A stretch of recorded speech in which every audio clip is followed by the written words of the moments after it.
You are fascinated by my life, I'm told, but sadly, I am not. There are parts that I would rather forget. There are painful parts. There are parts of my life that are so dull, I don't want to think about them. There are parts that I have completely forgotten. I'm 49 years old. I'm going to turn 50 this year. That is half a century. You've just been watching pictures of Somalia. I don't know if the life expectancy in Somalia these days gets down to 50. That is how lucky I am. I survived the childhood of a girl growing up in Africa, the childhood of a Muslim child, a Muslim girl. I was subjected to female genital mutilation in Somalia, but I'm not an exception. 97% of the girls in Somalia, according to the United Nations, are subjected to female genital mutilations, and the same applies to girls in Sudan and in Egypt and in Eritrea. Nothing exceptional there. My father forced me to marry a man of his choice, but that is also not exceptional. Millions of girls are forced into marriage. In fact, I was lucky enough to be 22 years old when my father came and told me that he had someone for me. When I was a teenage girl, as young as 14 years old, I saw my fellow classmates taken out of school and married off to older men, strangers. By the time I was 18, I was burning with the desire to be independent. Independence for me at that point was not some high-flying cosmic narrative.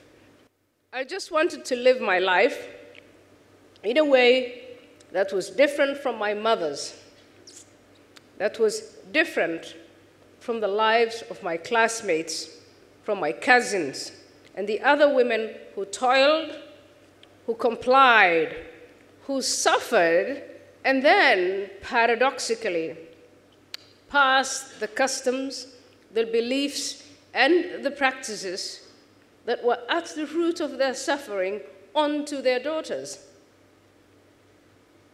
I survived my childhood not because I was brave, gifted, glamorous, exceptional in any way. I was lucky. I was lucky more often than not. I did obey my inner impulse to run away from the life that my father intended for me. This was in 1992. I was in Germany on my way to Canada to join the man that he had chosen for me. And I changed my mind. Instead of going to Canada, I took a train from Germany to Holland.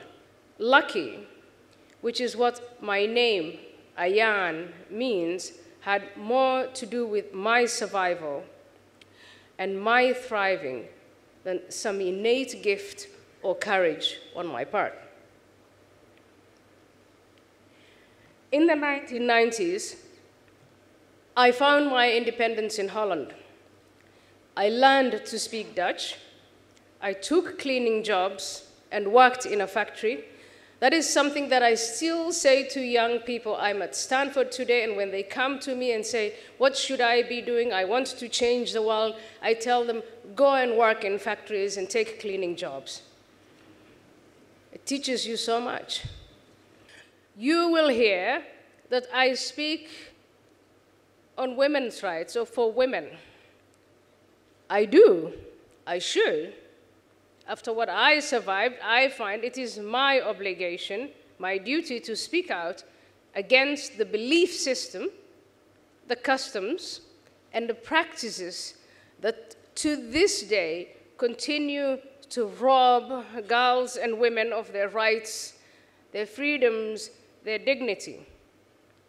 I speak on the issues of women's rights because I am a survivor, and in much the same way, As some cancer survivors choose to educate the public on the risks of cancer, I choose to educate the public on the plight of Muslim women, the consequences for those women, and the spillover effects on the rest of society.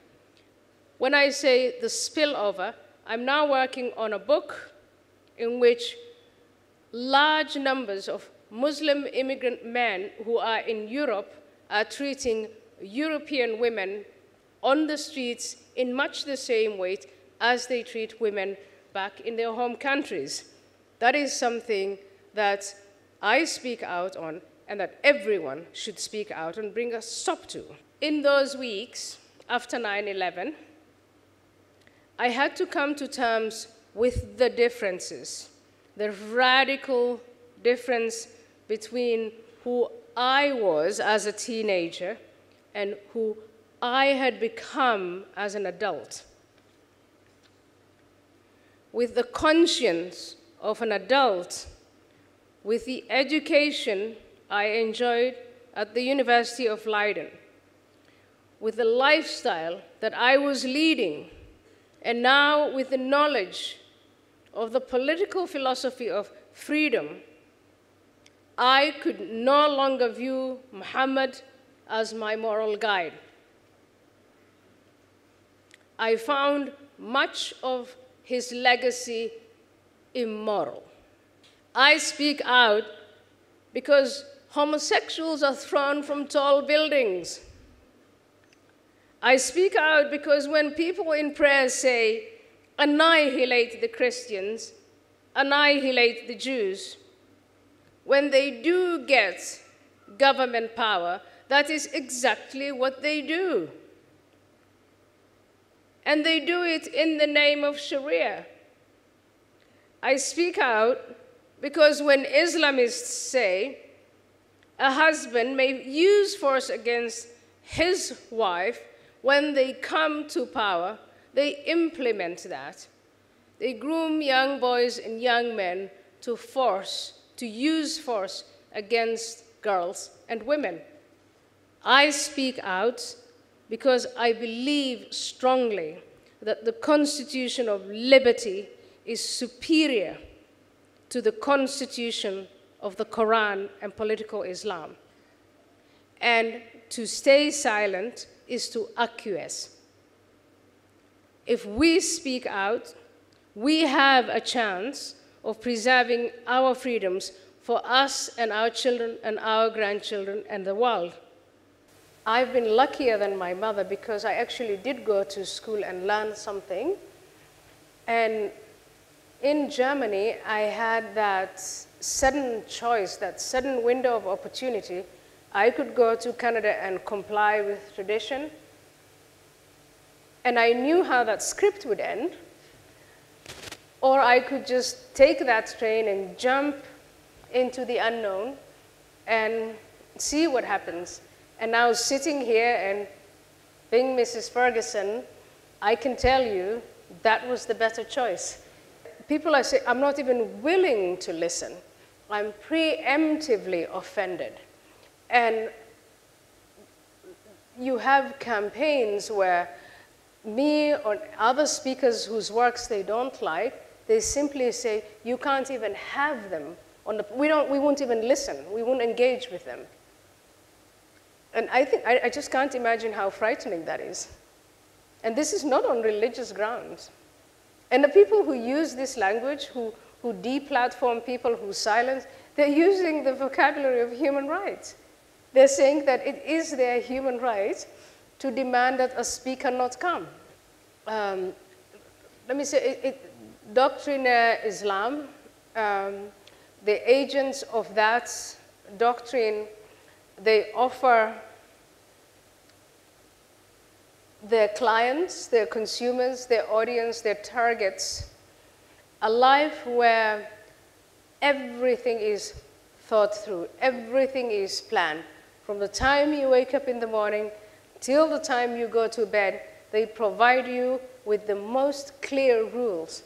So you don't have to bother with the exercise of thinking.